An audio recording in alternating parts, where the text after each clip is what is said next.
I'm Sue Berg with the Monroe County Extension Service here in Bloomington, and we're talking about putting food by, and this segment of our program is going to be talking about pressure canners. And so I have my friend Stephanie here, and we're going to be talking about what we need to know and maybe some of the common questions that you might have yourself. So Stephanie, introduce yourself, please. I am Stephanie Solomon. I'm the Assistant Director of Mother Hubbard's Cupboard, the community food pantry, and we have a focus on nutrition and garden education. And so we like to learn about all these different ways that you can be more economical and self-sufficient. So I'm excited to talk about pressure canning. Okay. Pressure canning is something that quite often people say is very scary, and they don't really want to do it. There's all these awful stories about them blowing up and things going in the ceiling and all that kind of thing. So hopefully today between us we can let people understand that it's not as scary as it sounds. Right. Unlock the mysteries of exactly. pressure canning. And remembering the safety rules involved in the whole process. When we start talking about canning, one of the things we need to remember is that we have to have the proper equipment. We also need to process properly, and we also need to store it properly. And so some of the things that we need to think about is the canning jars. Now most people think, well, I've got to go out and buy a whole bunch of jars and to can with in order to do it properly. And I say yes, but maybe not. And that is because canning jars are designed with a dome bottom and a heavy glass bottom, so that when the heat is put on the jar, it goes from the bottom and around the sides instead of just up through the center like a thin bottom jar would be. And so whenever you're finding a jar like a mayonnaise jar or maybe a tomato sauce jar, that if it's got the dome in the bottom, then it probably is going to be okay. The other two pieces that you need to think about is, number one is to make sure that the top edge of the glass is completely smooth. No chips and no rough spots in it. And if it does, then don't use it for canning because it won't allow a proper seal. The other thing is that you need to be sure that the jar will fit the proper lid sizes for canning. Because when we're canning, we need to use disposable, what we refer to as dome lids. And what they are is they're lids that have a rubber gasket on them. And this rubber gasket needs to be warmed in some warm water. I usually just have a pot on the stove that's got some warm, not boiling water, but just nice and steamy water. Put them in there to warm them up to allow this to get soft. It doesn't fall off, it doesn't get, you don't boil it or anything, but what it does is it allows that to be soft, so when it fits securely on the top of the jar, then you put the ring on it, and you put the ring down and make it hand tight, not muscle tight, because you don't want to, what we have to do is allow the air to come out of the jar, and as it comes out of the jar, it creates a vacuum that allows the dome to sink in. So that's why we don't want it too tight. Okay. But we want it tight enough that that rubber gasket, when all the air does come out of it, will then seal off so that the air won't go back inside of it. Sort of like blowing up a balloon. Yeah. And so we're pulling the air out and then capturing it so that we don't let any air back in. And that all happens during the processing. Right, during the heating process. And so you can use either a wide mouth jar or what we refer to as a regular mouth jar. These quite often are used for smaller pieces and for sauces, where this might be used for things like peach slices, pears, things that have larger chunks to them. And so again, we have the same kind of a lid, referred to as a dome lid, and then the separate ring on it. And so that we hand tighten it down, and that's what you need. So if you've got some tomato sauce jars or mayonnaise jars that have the dome bottom, smooth upper ridge, and that the lid fits perfectly on it, and that the ring will tighten down back onto it, then you can go ahead and use them. You need to check garage sales, things like that. People will sell jars when they're tired of canning or they don't have any need for it any longer. So you don't have to go out and buy them brand new in order to save some money along the way.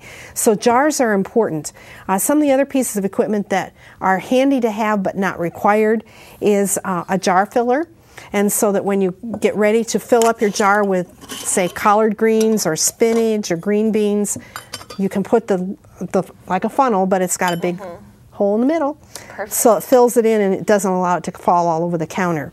And the nice thing is that it also will fit the largemouth jar. It just sits down in it a little bit further.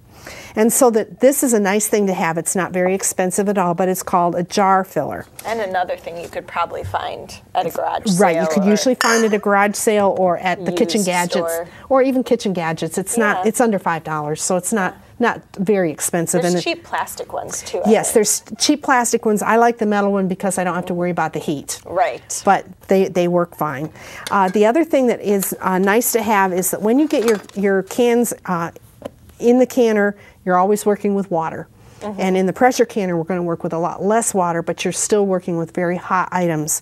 And there's going to be moisture around the jar. And so using a hot pad and hot water and trying to pick up a metal can lid, what happens? Burns. Burns because the water soaks up through the hot pad, and then you're trying to get it over onto the counter on top of newspaper, and it doesn't happen. And so the hot pads are great for handling the pot, but one of the things I love, and I wouldn't be without, is my canning tong. And what it is it's shaped at the bottom so that you can actually pick up the jar, and you could carry it all around the house if you wanted to, and you wouldn't have it drop. And because it's your distance away from the jar, you're not getting steam on your hand to steam your hands and burn your hands. So we're not only thinking about food safety, but we're also thinking about personal safety. Right. Because you don't want to have steam burns on your hands. That's not healthy. And you probably wouldn't do much canning if you had too many burns as well. No. So we need to think about that as well. And so that, these are some things that we need to think about whether we're canning with a pressure canner or whether we're canning in a water bath canner. The rules run the same. But why do we have to pressure can? Why can't we hot water bath everything? Well, I think it's because of the acid. That's right. That's right. All of our vegetables are what we refer to as low acid or basic. And if we think about science, we can use a litmus paper. And that would tell us whether it's an acid or a base. And so basically the rule will run that any vegetable, if you're going to can it, needs to be put in a pressure canner. And if you are doing anything that is a fruit, including tomatoes, because tomatoes botanically are a fruit, then you can do those in a hot water bath. Now there'll be a few changes in that we're going to do pickles and things like that in a hot water bath. But generally speaking, the two food groups would be anything that's non-acid base would be vegetables, meats, combination foods like spaghetti sauce with meat in it, or so if you have a mixture of high and low acid, you want to be safe and and do your pressure canning. And so we've got some examples of some things that have been pressure canned, things like carrots. We have mustard greens. We have green beans. Very nice. And we have mixed vegetables, which has potatoes in them as well. This is just really yummy to make an instant vegetable soup. It's just great. And so when we think about these kinds of vegetables in the pressure canner, these are the types of things we would pressure can. And one of the things that we need to always remember to do, and I do on the jars, and my friend Pat, who I borrowed these from because she had them and I didn't have them, is to always put some type of a label on it to say what it is and also when it was canned, so that you can make sure to use your oldest jars first, and your newer jars, just like the grocery stores do, they put the older stock to the front of the shelf, the newer stock to the back of the shelf, just like we do at Mother Hubbard's. Yeah, exactly. And so that always label your products so that way you know what it is, especially your tomato products where you may have hot salsa, you may have medium salsa, you may have spaghetti sauce, you may have chow chow. And things on the outside, they look all like the same alike. thing. And it's a little hard to dump in a can, and I've done it, a can of salsa thinking it's tomato sauce. And we had a different kind of recipe that night for supper. So, vegetables.